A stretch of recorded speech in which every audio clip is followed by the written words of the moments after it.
My ringing sounds like high-pitched sonic cicadas on a hot summer's night, just a screeching, a sonic ringing. It's piercing, it's ear-piercing. Every day, Victoria Didenko deals with the agony of tinnitus, a relentless ringing in her ears. I actually have a physical sensation of it hurting. It's like a vibration, a piercing needle. It's very uncomfortable. The sounds vary from person to person. It can sound like a screaming kettle, a scratchy, incessant buzzing, or a violent clanking.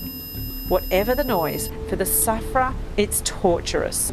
I love quiet times. I'm known as a little bit of a talker and very vivacious and chatty because I love people. But I really honour and enjoy my very quiet times and peace, and that's something that I lament that I'll never hear again. I'll never experience again. So it's a sort of grief, a grief that I've lost silence. It's an invisible condition that affects the whole family.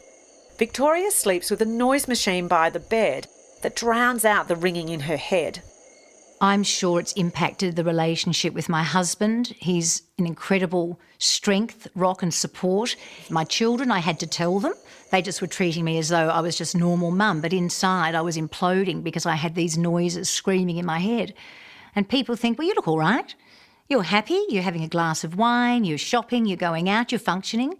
Because it's an invisible, they can't hear it, but inside we're hearing these noises. And I was sort of dying 1,000 deaths on the inside, trying to just keep sane with this noise in my head, and I had to tell them that I was struggling. After 6 years of living in audio hell and suffering bouts of depression, Victoria finally got visual confirmation that she was not losing her mind. It is a sound. My brain and people with tinnitus perceive and do hear the noises. They're internal noises, they're head noises, they exist. And with MRIs now and CAT scans, they can actually show that the brain is registering sound. It's registering a noise without any external input. Thank you, sweetheart. I love you too. While Victoria has learned to live with the constant cacophony in her head, there is never any respite. We really have to talk about tinnitus because millions of Australians are in fact suffering debilitating tinnitus. But what to do about it?